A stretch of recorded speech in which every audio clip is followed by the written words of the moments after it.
नमस्कार. महाराष्ट्राच्या राजकीय वातावरणात नुकतीच एक मोठी घडामोड घडली आहे. शिवसेनेचे पक्षप्रमुख उद्धव ठाकरे आणि महाराष्ट्र नवनिर्माण सेनेचे प्रमुख राज ठाकरे यांनी सामना या दैनिकासाठी एकत्र येऊन मुलाखत दिली.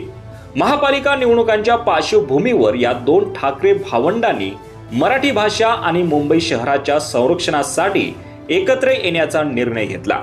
या मुलाखतीचे संचालन खासदार संजय राऊत आणि अभिनेते महेश मांजरेकर यांनी केले.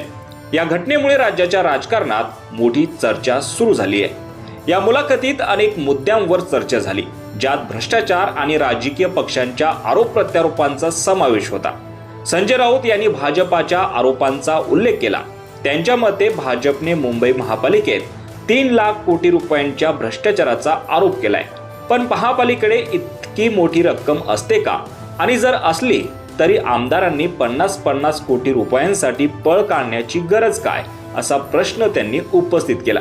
तर या प्रश्नावर राज ठाकरे यांनी आपली प्रतिक्रिया व्यक्त करताना मोठं वक्तव्य केलं आहे. बघूयात.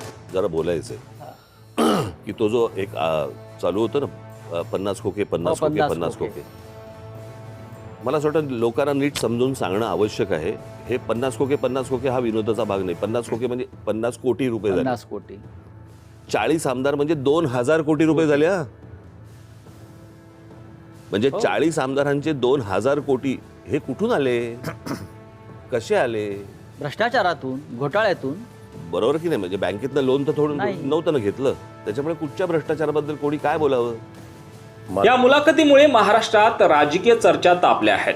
ठाकरे बंधूंच्या एकत्र येण्याने मराठी मतदारांना एक नवीन पर्याय मिळू शकतो. 50 खोकेचे गणित समजावून सांगत राज ठाकरेंनी भ्रष्टाचाराच्या मुद्द्यावर जोर दिला आहे. या मुलाखतीवर तुम्हाला काय वाटतं? तुमची प्रतिक्रिया कॉमेंट सेक्शन मध्ये नक्की कळवा. धन्यवाद.